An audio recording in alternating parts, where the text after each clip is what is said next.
This is Life in the Dad Lane. I'm at Placencia. This is Lane Compton, and this is episode 14.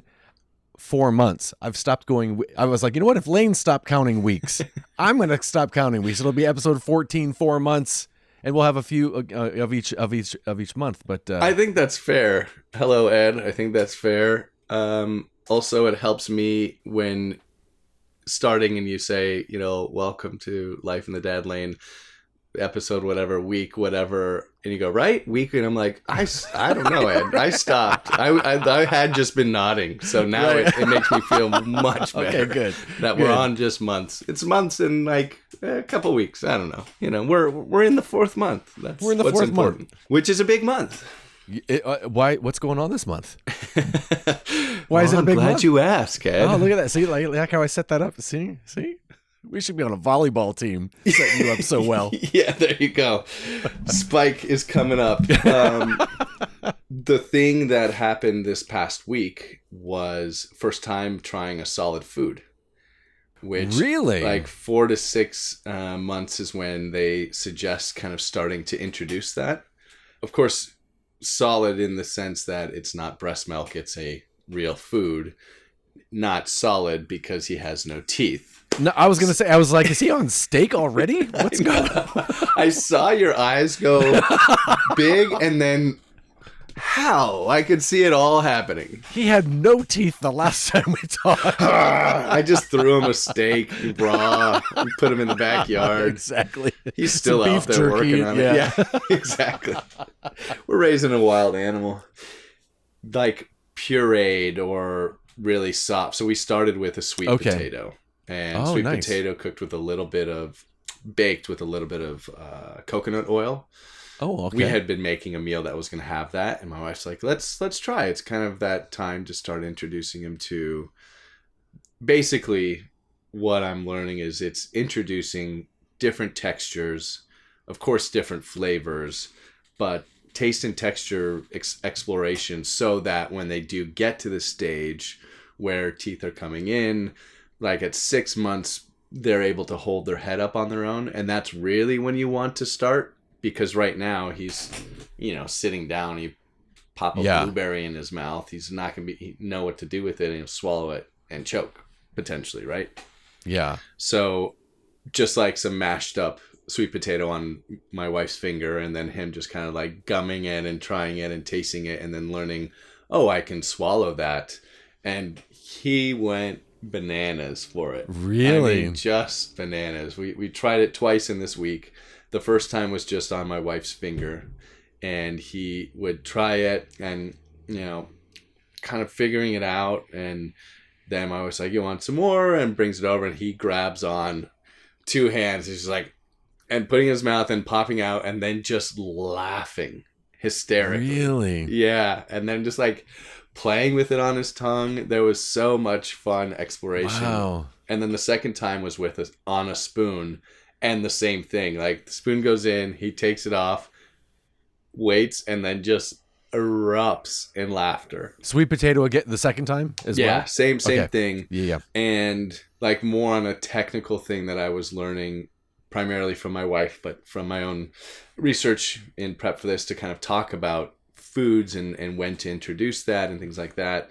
4 to 6 months is when you can begin, and like I said, 6 months is when they can generally hold their head up on their own, so you can really start introducing it there, so they aren't so naturally having it fall to the back of their throat and they're blocking their airway.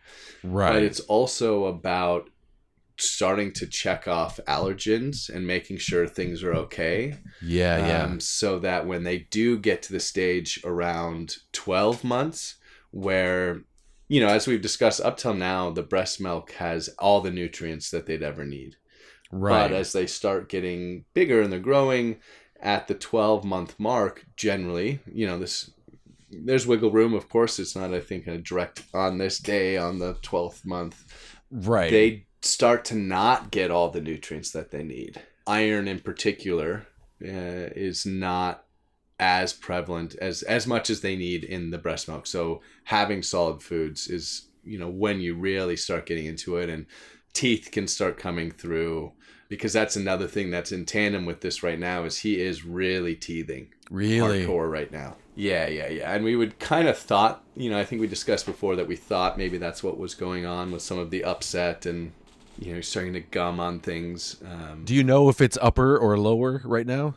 I guess because he can't say to us, we don't really know. But generally what you see is that the bottom teeth come in first.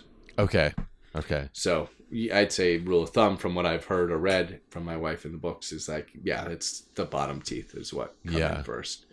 Wow. So yeah, that's been exciting, but also I guess it's not nerve wracking, but kind of like, okay, I guess we're starting this now, but like to what extent? Because like I said, he can't hold his head up yet.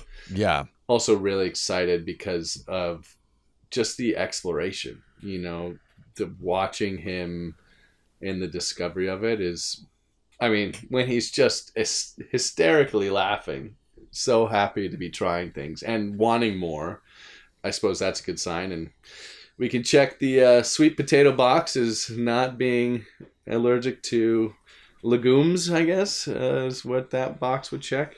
Right? Is a sweet potato I was just going to, is a sweet potato a legume? I don't know. No, it's not. Those are beans, right? Beans and nuts are nuts legumes? Well, now you got me. I don't think sweet potatoes are. They're starches, obviously. Now, so it sounds though like it was a pretty spur of the moment. Let's start them off. It wasn't like a big decision of like, what should it be? It was just kind of like, oh, let's give them a taste. Yeah, it was somewhat spur of the moment, but we had been kind of saying, well, we're kind of getting there, like, wonder when we will. And we had discussed, like, we will not start with fruits because, of course, they'll be more enjoyable because of the sugar. And they just don't have, breast milk is very sweet, but other than that, they're not having sugars. And so that is something that we're delaying. So that isn't like, oh, yeah, I love strawberries and blueberries, those are great. I don't want to try carrots again. Like that's a good awful. idea. Yeah. I can't say that it's mine or even hers, but no, that's a good call through the suggestions and whatnot. Is there a time frame that you guys are looking at? And again, not that it's a specific day that it happens, but is it a year when the breastfeeding you think will stop, or?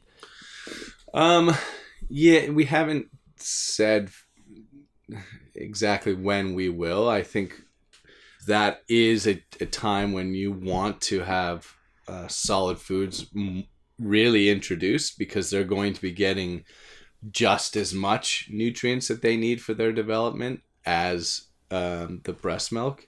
But you can continue to, I think some people, God, I feel like I've heard up to 2 years, which... Oh, yeah, that's right, yeah. But that's not, it's like right now, every meal is breast milk. And then you get to a point where, well, every time we eat, there's a few things that he's able to eat with us, so that, and we've discussed this, of like, so that he's introduced to, this is dinner time, this is breakfast, and so he's eating at that time, but that he's not getting everything, because he's trying a little bit of whatever we've had maybe on our plate, that's appropriate. If he doesn't have teeth yet, something that he can gum up and mash up or whatever, or that we can mash for him. Yeah. And then as you get closer to that 1 year, he's got, a lot more teeth. He's got his teeth in, he's able to chew, he's more aware of that, and he's getting just as much. Then you can start getting to that point where we've discussed of like, well, a feeding of the day, just one, will be breast milk. Everything else, and so you start kind of doing a wean where it's, if we aren't successful in these earlier stages, like my wife was telling me of kids that she sees all the time who weren't introduced to enough foods early on, so that when it's time for that to happen, they're such picky eaters that they aren't getting it. So it's actually like, no, you really need, if he's not eating, you need to continue with formula or breast milk, because he doesn't eat, or she doesn't eat. Right. But with him, we're hoping that we can introduce him to enough, check off all those allergen boxes, which is a big part of this process too. Yeah. I know that my wife is not looking forward to that because of the bonding and Sure. the time that they have together during those feeds is Yeah. it's precious for sure. What's going on with his noises? I know we talked the last time we talked. There's a lot of exploration going on. Or is he still finding new noises? Is he still talking with you? Constantly lots of new noises, and every once in a while I just hear sounds like, what was that? What was that thing that he just did? So yeah, there's been a lot of new ones, but also beginning to kind of just go on rants. Like we're on a walk. I've been a new thing is doing lots of walks with him every morning. I'm usually the morning guy, and so we get up and we'll do a few things around the house, and then because I'm tracking the sleep and know roughly, I don't know exactly, but roughly when his first nap of the day will be, like 30 minutes before that nap, we'll start our walk so that he can get some time where he's just out and I'm talking to him and showing him things and we're just exploring. And then I can see he's starting to get tired. I put the pacifier in, and our stroller, the seat can actually recline to like bassinet. So then I slowly pull it back and he like kind of goes down. Yeah. But before that, or even sometimes after he wakes on the walk, because put a pin in that for when he goes down is you want to keep it's the same place he wakes up. But when he is up on the walk before or after the nap, he'll just start rambling and just like talking. We'll go past people and it's loud. I mean, he's just like, and people walk by us and they're just laughing because he's just just talking away. That's so funny. He's really stringing things together.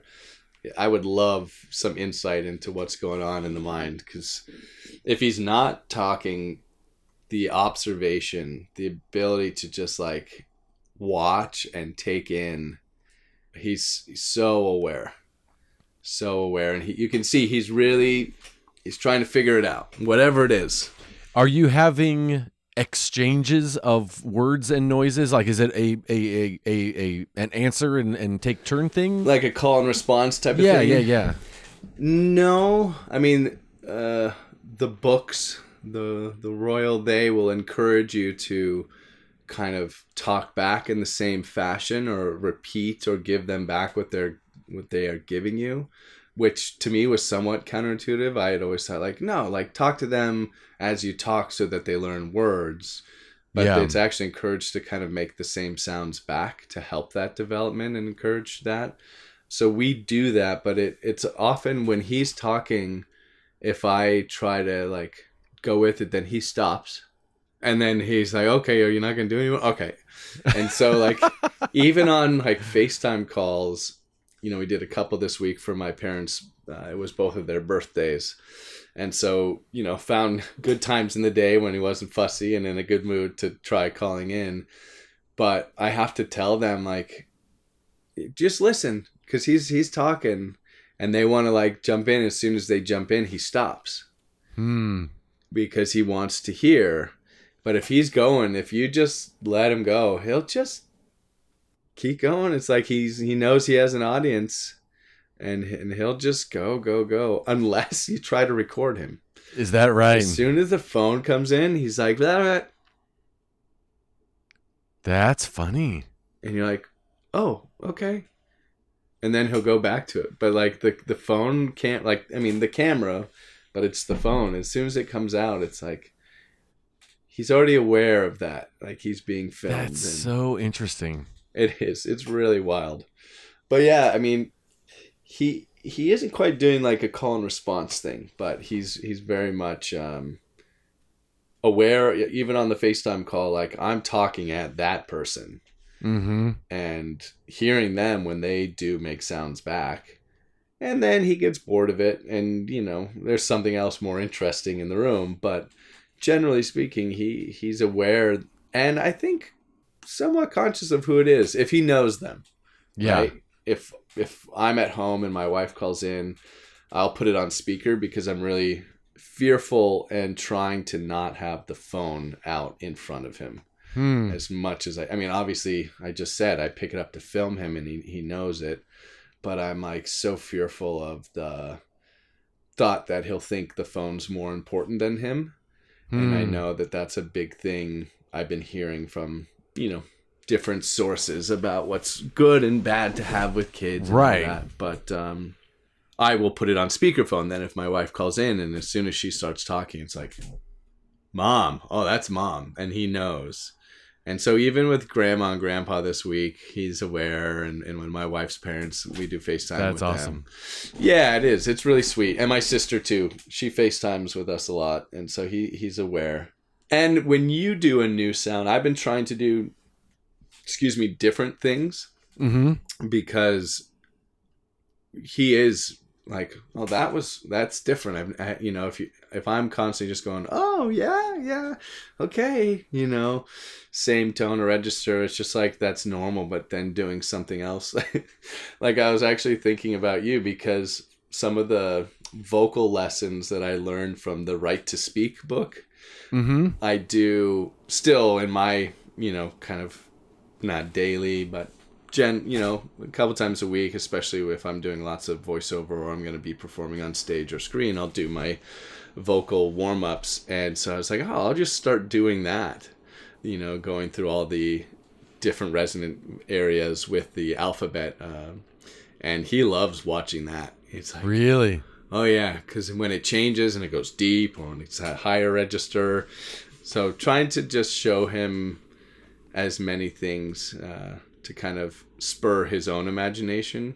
Yeah. And yeah, I think it's helping. That's so cool. He's certainly becoming very talkative. Yeah, it is. But yeah, I said put a pin in the like when we're out on a walk and he goes down for a nap. Because we're tracking everything within the app, we can generally see like, oh, okay, he's been awake for about an hour and a half. This is when he's about ready for a nap, which is somewhat changing, but generally we kind of know where it's at. If I'm out on the walk and he goes down, I have to be conscious of where I am in the walk and how I'm going to extend it if it's later in the walk or earlier, because they really suggest at this stage when starting to sleep train and helping create a sense of safety and security with sleep, whether it's a nap or at night, for them to go down in the same place that they wake up.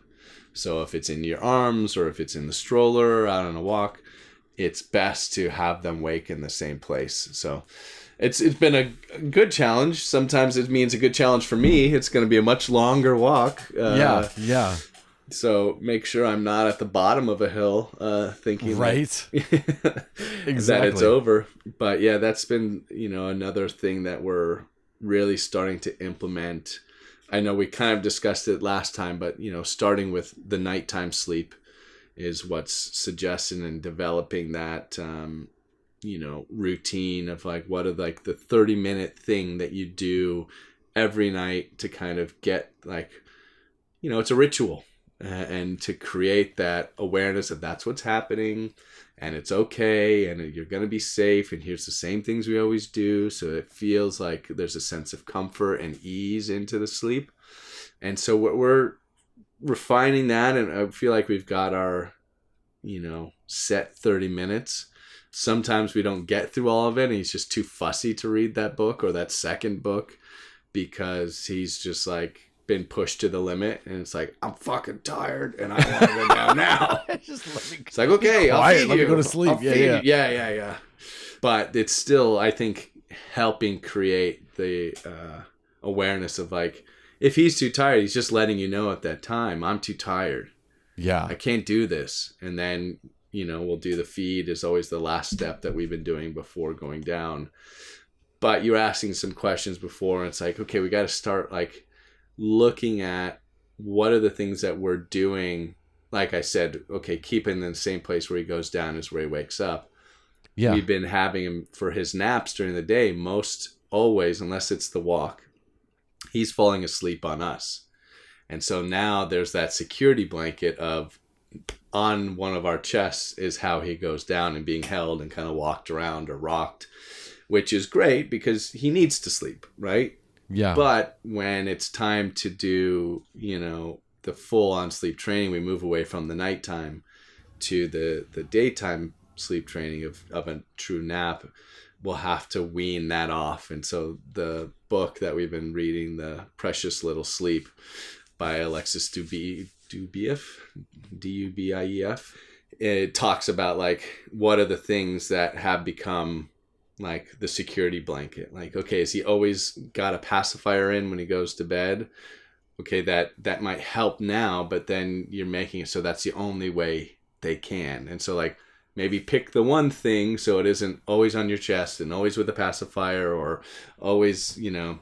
So it's kind of that balance of finding, okay, we do need him to go down, but you may set yourself up for trouble if the pacifier falls out and now it's like, I'm awake, I'm mad. And right, we're pretty lucky because he seems to be okay with, you know, sometimes it is a pacifier. Lately, even during the day with the nap, he'll just put his fingers in and he's self-soothing, which is a really great sign.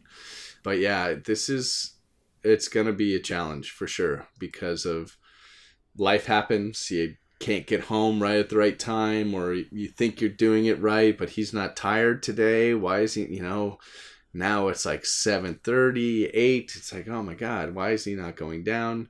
And then the next morning it's like, well, he's up at 5. And so it's like, oh God, yesterday it was 6:30.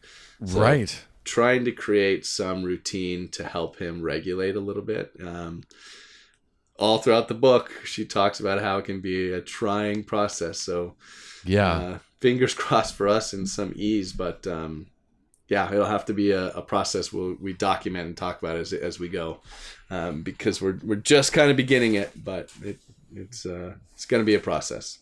So, and that kind of reminds me of, we have some friends who they have, I guess they're a couple years old now, and they since they were young, they figured out that the easiest way to get them to sleep is to just go total blackout. They black out the bedroom, and that's how they can get them to fall asleep. But as a result, when they travel, they're always either, they have like a blackout tent that they bring along, or they bring black trash bags and tape and totally tape up all the windows in the room. So it's, and there's part of me that, you know, again, part of the fun of this is I'm not a parent. So I'm, you know, to my brain, I'm like, are you training them to all kind of like, you know, with if you train them with the pacifier, if they always have a pacifier, that's the only way they can fall asleep. Are they training them to, they can't fall asleep if it's not total pitch Totally. black? I don't know. I don't. Well, I don't either. But because, I mean, some of it is I'm still working through the book. Right. You know, right. we're kind of in the step by step, and You don't know the ending yet. I don't know how it ends. It is something though that we have read, and we did get the tent. We have the tent. Did you really? We haven't started. Oh yeah, we have the tent. We haven't started using it yet. More because he's not quite ready, and I think we'll probably utilize that more as a daytime napping thing, so that he could be downstairs in the same room as us. We can have lights on or whatever, but he's in a secure, dark place, and it kind of goes around his pack and play bassinet thing.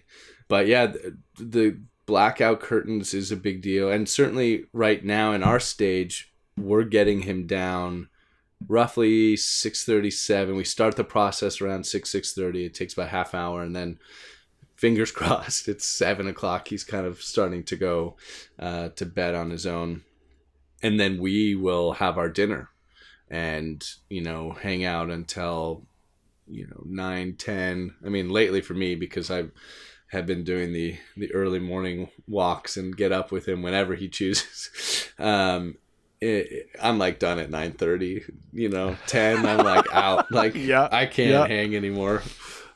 And then that really screws me up the nights I have to work at the bar. But generally that. So, but when we're going in, the room's pretty much pitch dark. We like nightlight so that it's not in his face, but allows us not to trip over the furniture and wake him up, because oh man, that's the worst. Like, we found a squeak in our bedroom door now that just came up. So it's like, you have to lift it and then turn. No, lift lift it. It's like, I said lift, you know, it's Right. like, shit, the kid's awake, you know.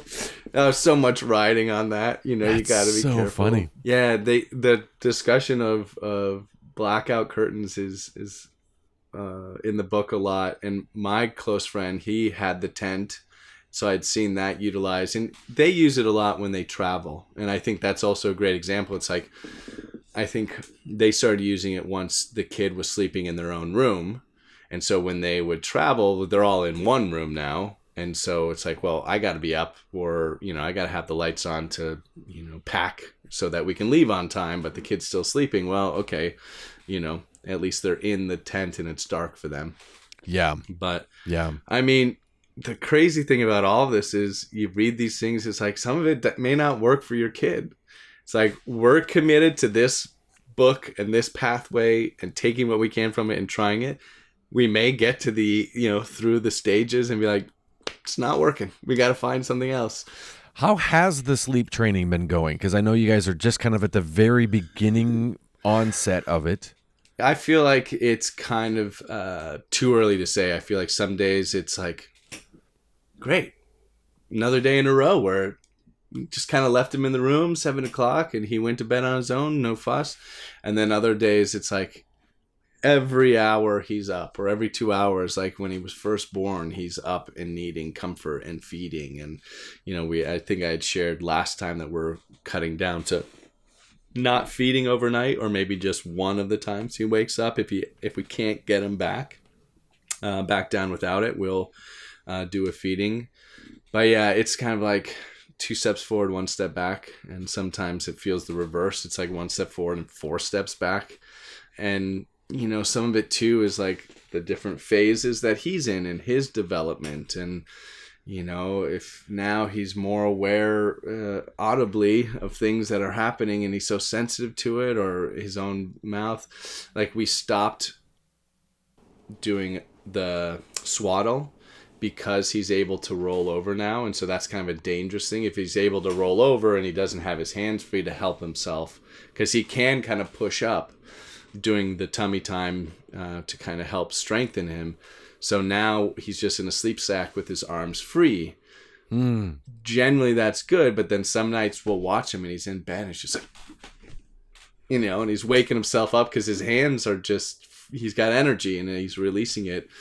And the other milestone that happened this week was he's putting his feet into his mouth. And really? So, yeah, which is awesome. It's exciting. I don't, you know. Yeah.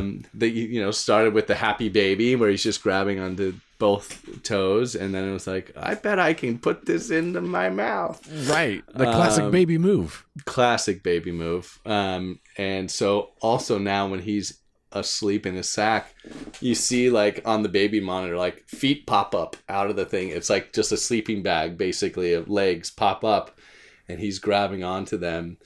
And so some of it is he's still continuing to play and discover. And so sometimes that takes away from the sleep. And if he was swaddled, would that be better? But we've really committed to being out. So you can't like start wrapping him up again now that he's got.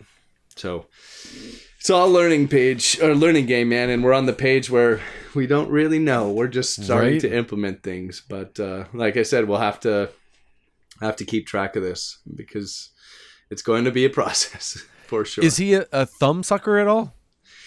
Fingers. Generally 2, sometimes the whole fist. But I think that has more to do with the teething. Yeah. Which is rampant right now for him. What are you guys using to soothe the teething? Is there a specific product you're using? Totally. One thing that I didn't realize is you can never have enough bibs. So yeah. Take note of that. Yeah.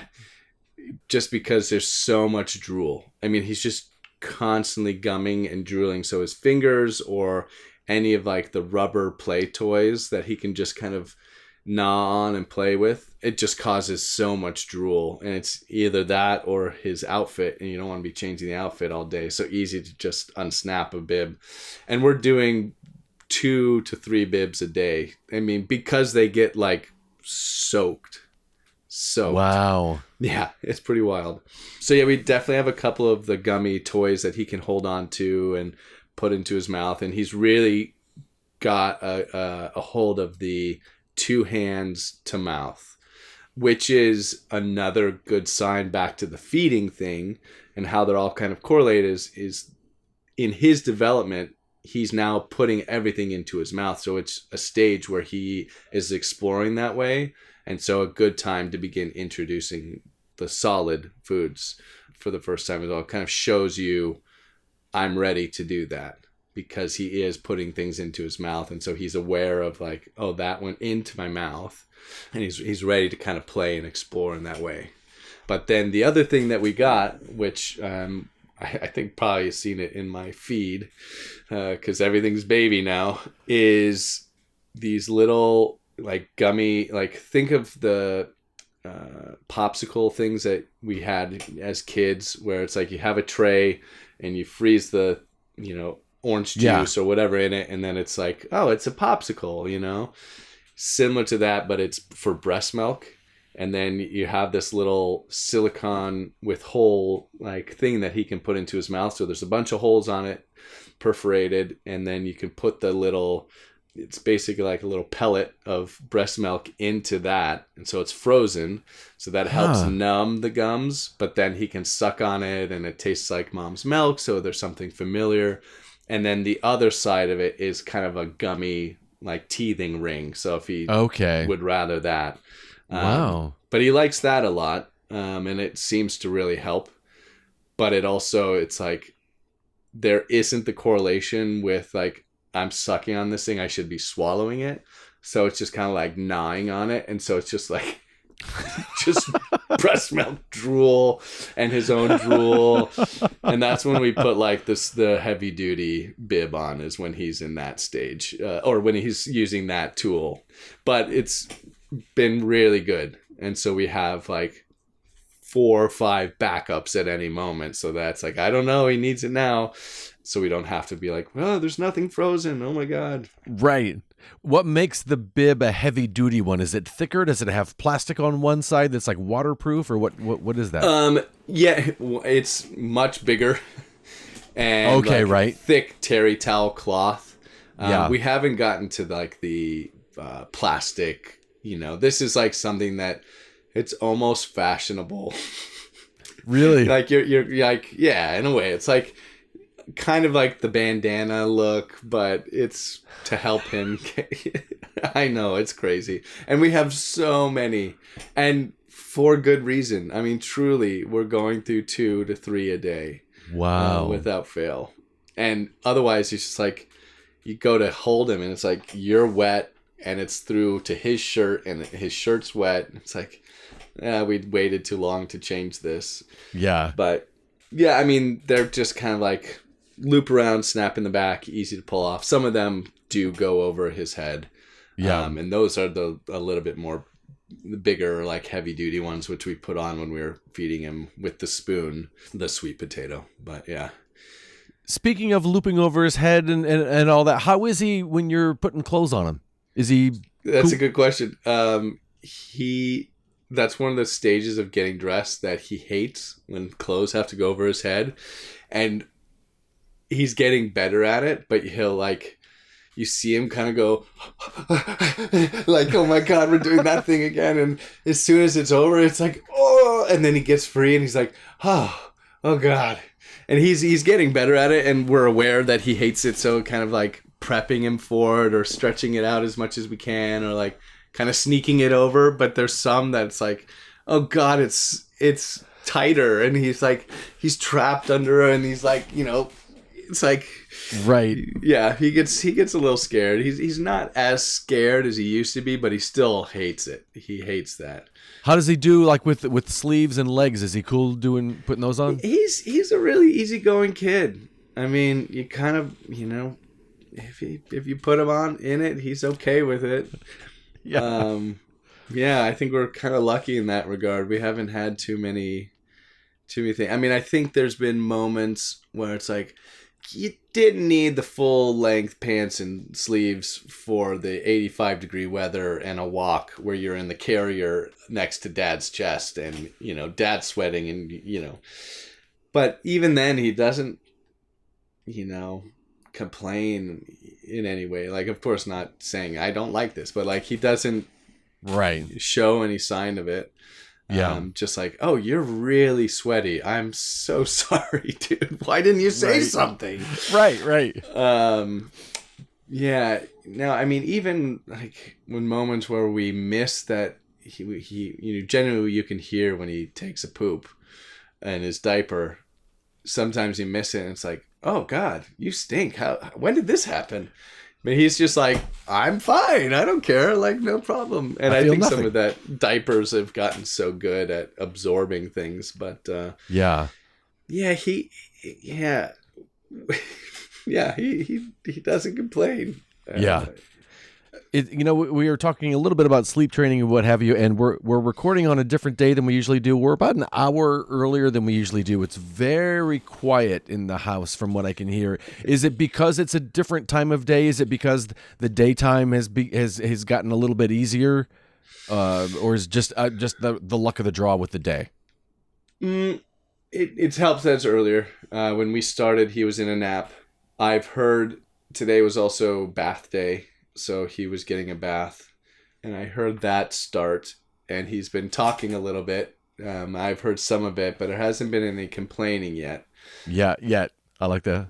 Yeah, it kind of depends, but still that hour we have to be a little bit more diligent of like what we're doing and where we are to help him.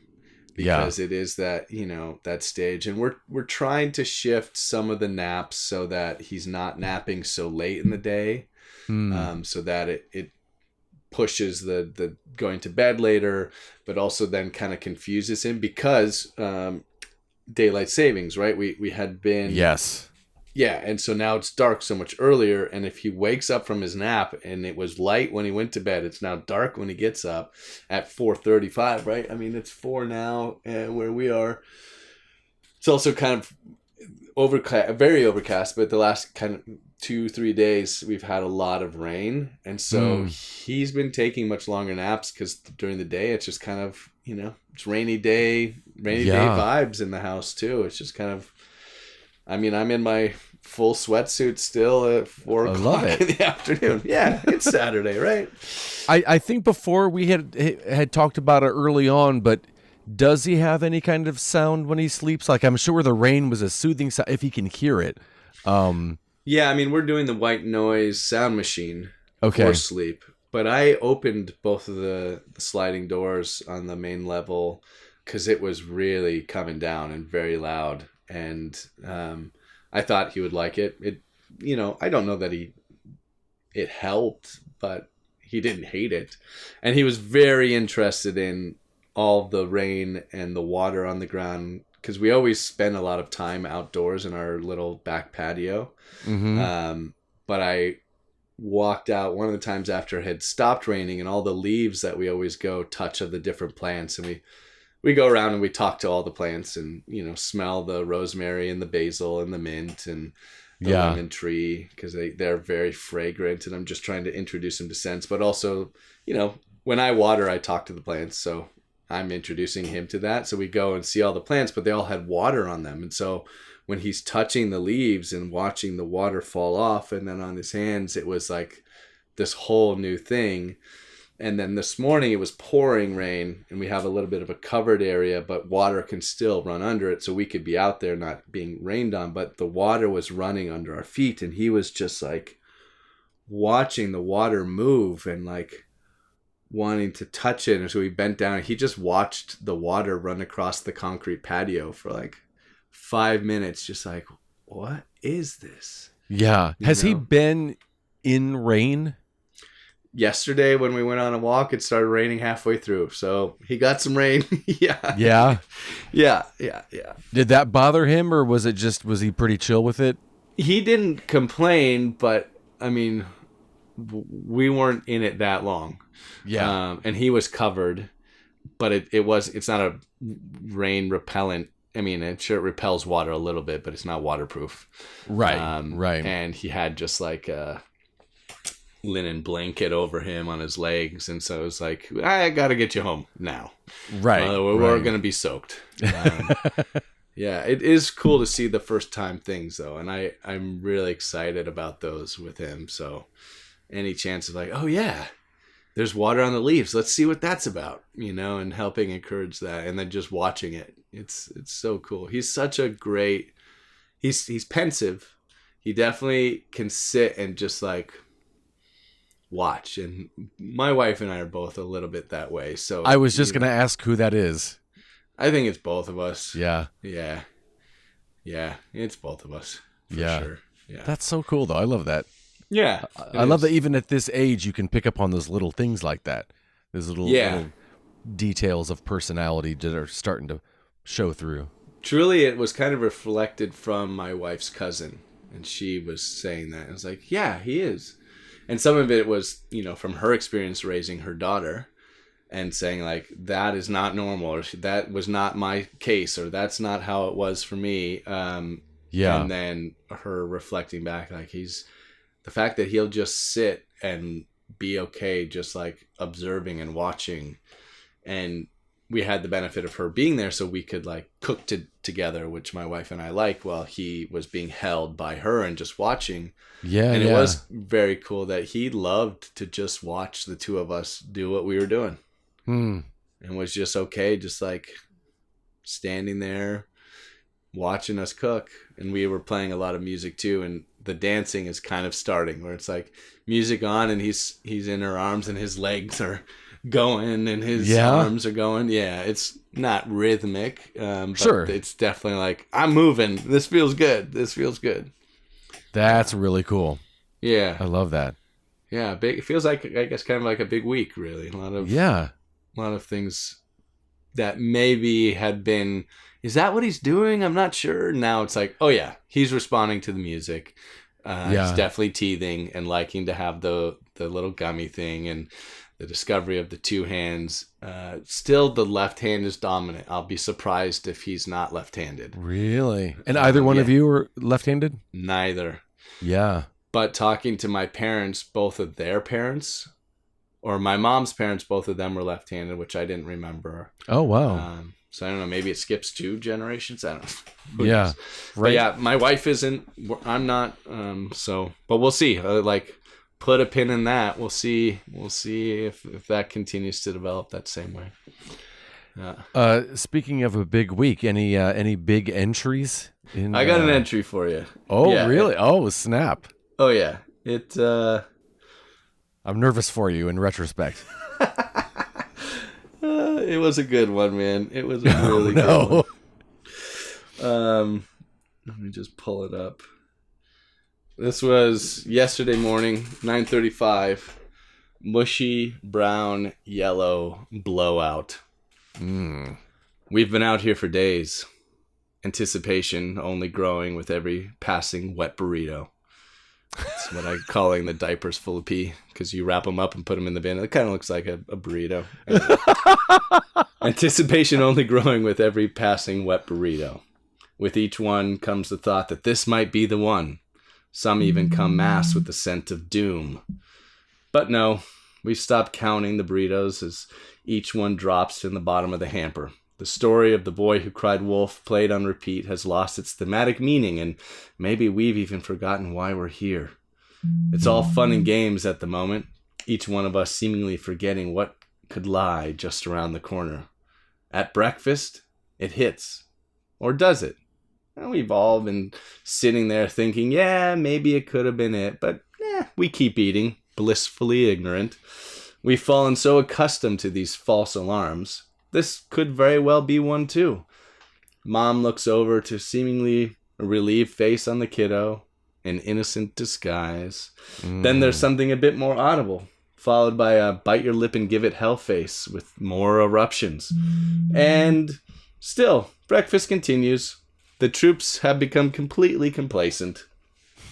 All until a leg is lifted up by the young lad, and Auntie sees that there may be more to this than we have given credit.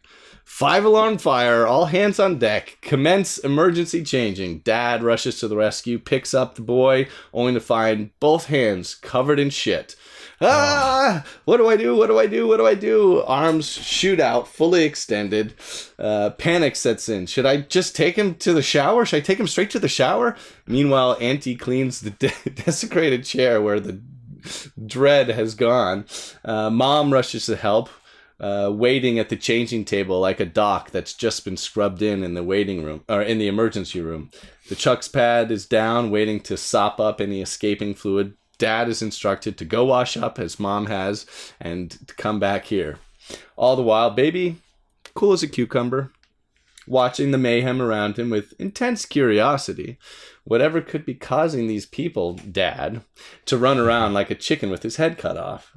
Dad returns to the changing table, scrubbed up and ready to assist. Both pants and onesie are off and completely covered. Who knew shit could travel upstream? It's damn near his shoulder. It's damn near his shoulder blades. The Chucks pad too, completely destroyed by the residue. Baby, happy as a clam, laughing. Just as in the House of Dynamite, one is reminded, we may not be as prepared as we think. This was the largest catastrophe to hit this region since birth, July 1st, 2025. Never forget. Wow. Dude. Wow. Oh my God. So much poop. And like, it really caught me like, I don't know what to do with this. Like, my hands are covered and I have to hold him. I can't let go. And it's just like, it's running. Oh my gosh. So much poop. I mean, his little chair that he sat in covered. All of his outfit totally covered. Oh my gosh. And thankfully, my wife has worked in the emergency room and bedside for as long as she had. She was like, yeah, just bring him over here. No, you need to go wash your hands and then come back and help. But man, wow. Yeah. So, yeah, truly the biggest one we've ever had. And wow. I didn't know what to do. Well, it's funny because I think back a few weeks ago when you were like, you know what? I feel like, you know, they're mostly like pretty standard poops now, and, Totally. and I don't know that I'll have another entry. So it's like Trick Baby strikes again, you know? Oh yeah. Oh boy. Yeah. Tell me about it. I mean, that's why the whole thing is like starting with how we've just become so complacent, and it's like, oh God. Yeah. That's amazing. It was a good one. It was a good one. Wow. And even then, he didn't complain a bit. He was laughing and having fun in the chair, and he knew what was coming, and he knew what was coming for you guys. He was like, "Oh, this is going to be great." Oh, I hope he enjoyed it. I'm sure it was fun to watch. I was like, I don't know. Like, right? Should I take him to the shower? Oh, not so thinking funny. straight. But yeah, it was good. Well, Lane, thanks as always for sharing with us. I definitely appreciate it. Thanks, Ed. Right This back was a at big you. week. This is a It big was. week. I like it. It was. Yeah, I feel like there were even things on the checklist here that we didn't get to that will be ongoing thoughts. So we'll have to keep it going, as we will. So next week we'll pick up where we are. Sounds good. All right, bud. All right, buddy. Thanks for everything. Right back at you, Ed. See ya. See ya.